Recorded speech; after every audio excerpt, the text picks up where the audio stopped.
Oh, what's up, GameLeapers? The gist has returned, and in today's video, I'm going to be revealing the 10 worst champions of the upcoming 11.11 patch. So basically, this is me telling you guys the champions that are like the OCE of the pro scene. So if you want to know the champions you should probably stop playing and stay away from, then this video is going to be all you need for the next 2 weeks. Now, if you got a Pro Guides ad before the gist started his introduction, I want you guys to like this video, and it would also be very wise indeed to check out the GameLeap website to give yourself the best possible chance of escaping the depths of elo hell and achieving your rank goals this season. Whether you want to master a champion, a role, general micro and macro, our site has it all. So get signed up for that exclusive access, links in the description and comment section. Now let me just say that Rise mains, the Jizz wants to congratulate you on finally escaping the worst champion series. The health per level increase buff you're getting is more significant than a lot of players are making out. Less deaths, more time on the map, more carries, more victories. That's how it's going to work. But unfortunately, I can't say the same for you Azir mains, and the Pigeon of Shurima is starting off this countdown in at number 10. Now Azir has consistently been a top 3 to 5 worst champion since Riot nerfed your W in 11.5, and it's pretty common knowledge by now that the balanced team hates Shurima, but it won't be as bad because next patch your Q is getting buffed, so its mana cost is down by 15. Now this is significant because in that early game Azir does struggle with his mana, and it's actually hard to really harass the enemy champion when you're just going after a couple of Qs. This won't be the case as much next patch, which is great of course, but the bigger problems for Azir are still going to be apparent. Because you don't really come online until that 2-3 item spike, most of the time you're going to have to hope that your teammates aren't running it down as much as Beryl for down 1 at MSI, and even if they don't run it down, let's say the game is even by 2 to 3 items, you still have to hope that your team actually understands how to play around you and with you. On top of that, in lower elos where you're going to see more AD and AP assassins you typically struggle against as Azir, they will more often than not have that pressure on the map, whereas you just have to sit back, you have to scale and scale and scale, by which point half of your team has already left the game. The Seeker's Arm Guard nerf as well from earlier in the season, I'm so sorry but I had to mention it again, means that against these AD mid laners and AD comps in general, you are way more killable in that laning phase, and you're pretty killable anyway. Like as soon as you use your Q in that laning phase, the enemy jungler, if they're nearby, can get easy access to you. Now I've mentioned this before, but the new Nash's Tooth doesn't really help you that much either because it's giving you no cooldown whatsoever, so you might have a little bit more success in that laning phase, but still your damage isn't really there until 2-3 items, so Azir starts off this countdown. Now ahead of Azir, we have the first marksman on this list, and this champion is Lucian, who you can play in the mid lane and in the bot lane as well. For Lucian next patch, nothing is really changing that much, but one rune you do take in your secondary tree, so biscuit delivery, these biscuits are not going to sell for as much gold, which means if you have a biscuit in your inventory and you want to sell it for 30 gold, well you're only selling them for 5 gold now. Now this might be important in some games where you want that first item spike, maybe a noon quiver, maybe you want your boots in the early laning phase, so it won't really change that much, but it is a little bit of a setback. Now Lucian in this meta, he's like a boxer with short arms. If you're going against someone with longer arms than that boxing ring, guess what? You can't really get to them. You have to get up close and personal to actually deal the damage, but in doing so, you open yourself up as well. So yes, Lucian is still one of the best lane bullies early on in the game, no doubt. But once enemy champions start scaling and matching your own damage, it's very hard to be really effective in teamfights. Like you have to play perfectly. One misstep and you are gone. So Lucian is like the opposite of Azir almost. So he comes in at number 9. Now just ahead of Lucian, coming in at number 8, we have a champion like Azir who is getting buffed next patch. So how does he come on this countdown? Well, for Hecarim, okay, your bonus AD ratio in your Q is improving. So the more AD you get, you know, the later in a game, you're going to be doing more damage with your Q. And your E is also going to be doing more damage based on your bonus AD from your items and your runes. So later in a game, when you start scaling, you're going to be hitting people for more. So this all sounds great when you're scaling. But in the jungle at the moment, Hecarim really doesn't have that great of a clear compared to a Morgana or a Rumble, and his ganks are a heck of a lot less potent thanks to the 11.7 and 11.9 nerfs. We also have to think about the base armor nerf from 11.9 as well, which reduced your armor to 32 from 36, which also means when you're clearing your camps, especially that early clear, you are going to be less healthy to actually gank and fight the enemy jungler at scuttle crabs and all that, which is what the jungle is based around at the moment. So even though Hecarim was one of the strongest champions, let alone junglers, in the game in recent times, since the chem tank nerf and Hecarim nerfs a few patches ago, he is at the bottom of the pile for 11.11. Now ahead of Hecarim, coming in at number 7, we have the first top laner on this list, and this top laner is Renekton, and this might surprise some of you because you do see Renekton played in the pro scene, but for Renekton in solo queue, it's a completely different story. He has one of the lowest win rates in the game, right, just around 46%. 57%, which goes to show just how weak he is across the board. Even in higher elos where you might think he'd be good with Nidalee and Elise running around next to him, he's still pretty bad. And it pains me to say this because he is from the Outback. You know, he's really a homie, so I'm doing him dirty here. But the Jizz cannot run from the facts. The 11-6 nerfs to your Domus, the 11-4 nerfs to your Q, your Cole the Meek, have put you Renekton mains in a really tough situation, especially compared to other bruisers this season who have been buffed, like Fiora and Riven for example. So not only has your laning phase become a heck of a lot weaker recently, your team fighting as well is way less impactful than what it used to be. So Renekton makes it onto this countdown not just because he is innately kind of weak at the moment, but also because there are so many other bruisers you can choose. Now we're going to head back to the mid lane for the number 6 champion on this countdown, and this champion is Syndra, who is going to be unleashing anything but power next patch. Now yes, your offensive power in terms of pressing R to win is sometimes there in games where you can get fed out of the laning phase, but here's the thing,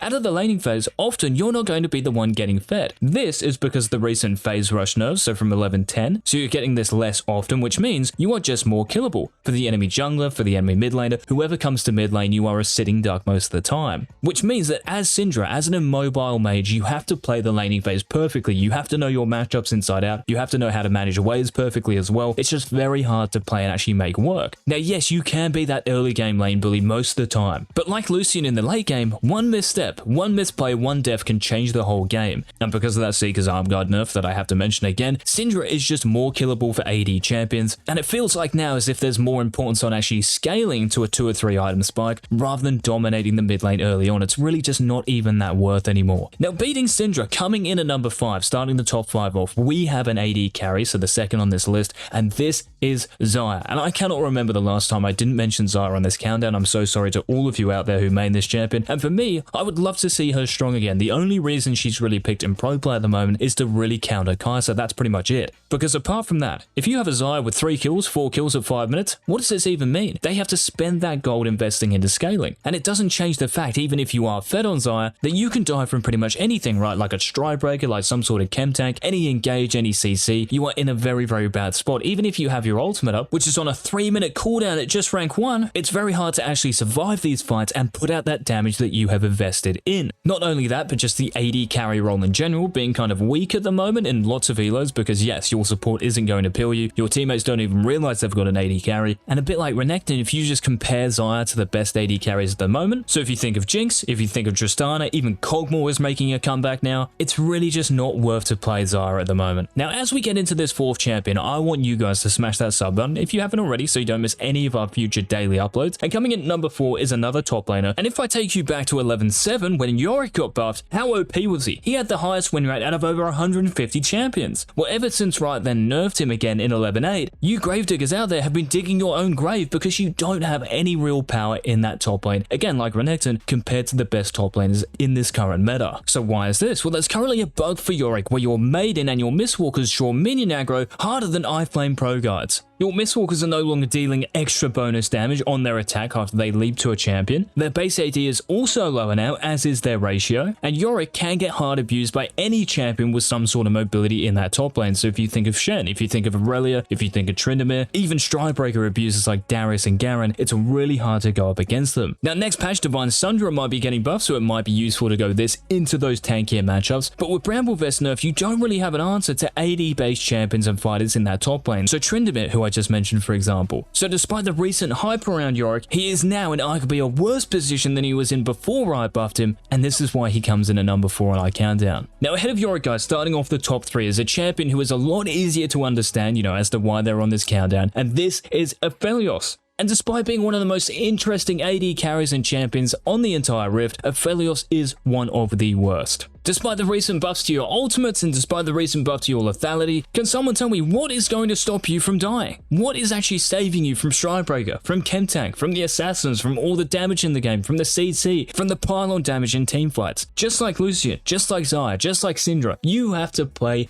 perfectly. And the reason Felios is a little higher than these other champions is that you really don't have that much peel apart from, of course, your Graviton root. That is literally it. Just one ability, and you might not even have this gun available. So if a Leona, if a Nautilus jumps onto you, if a Zed ults you, there is no surviving. Now with Kraken Slayer or with Gale Force, yes, your Mythic Spike is kind of powerful compared to other AD carries, but a Felios really comes online when you have that Mythic, when you have Runaan's Hurricane in there as well, and of course Infinity Edge, this massive 3-item power spike. But the problem, just like Azir, is getting out of that laning phase without being too far behind. It's getting to those 3 items without your teammates raging at you for being useless. So if you are an AD carry, of course you can make a Felios work in some games, but it's just a lot better off and less stressful to just pick one of the meta ADCs. Now, as we get into the top 2 worst champions of 11-11, I want you to check out the GameLeap website. It is my last friendly reminder because we have everything, guys. 20 videos a week, by the way. 20 videos, not 5 or 10. And we don't recycle our YouTube videos either, like other sites. We are uploading fresh daily original content that is guaranteed to help you improve as a player on Summoner's Rift. So get signed up, links down below. Now, the runner-up to the worst champion of 11-11. This one might be a little surprising as well because you see Orianna so much in pro play, right? But in solo queue, her win rate is trash. So how can this work? Well, this is because in solo queue, teamwork and coordination really don't exist. They are myths. And when you throw in the 11-8 nerf to your protect, so when you have that ball on your head, you're getting less resistances.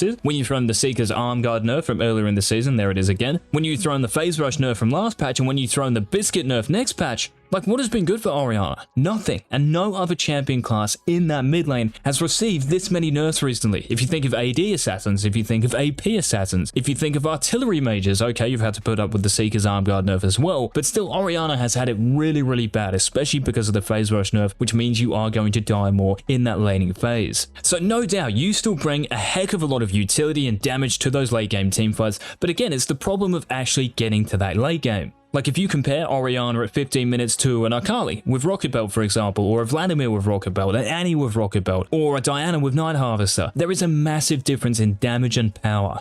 So unless you're playing scrims, you're doper, or in the pro scene, there's not really much reason to play Orianna. There are better mages out there to pick in solo queue. Now, the worst champion of 11-11, well, who on earth can this be? We've had so many already. Well, this champion has been on this series, guys, for so long now, and coming in at number 1 is an AD carry who is number 1, who is the worst champion, because Hail of Blades is getting nerfed. So the cooldown is now increasing by 4 seconds. So in that laning phase as Kalista, you're going to have less kill threat. Now, yes, your early game trading potential is as good as anyone, but next patch you're going to be doing this less often, of course, because of the extra cooldown, and because your entire kit revolves around mobility, being able to dodge around skill shots, being able to move freely. Well, there are so many things that stop you from doing this in a game. Even if Stridebreaker wasn't in the game, even if Chem Tank wasn't in the game, even if all the CC in the game wasn't in the game, what about your support not peeling you? What about your team not really caring who you are? And yes, this goes for pretty much every AD carry, but for Kalista it's even more important because you don't have the self-peel of an Ezreal, of a Vayne. So by default, it's just riskier to play as Kalista. The only real positive of playing Kalista is for your ultimate, which helps you set up kills, it also helps you secure kills and set up those CC chains. But if you rewind to 11-6 when Immortal Shield Bow got changed so you're getting less lifesteal, which is very important on Kalista, this is also a little worse off, even though you are getting a bigger shield. But what does a bigger shield mean when you're getting jumped on by 5 champions and your teammates are nowhere to be seen? So unfortunately for next patch, Kalista comes in as the worst champion. So that was the list, guys. Let me know in the comments what you think. Who do you think is the worst champion? Do you think Kalista should be number 1? Do you think any of the champions I mentioned should be on this list? Let me know down below. Thanks so much for watching, and until tomorrow's video, this has been the Jizz.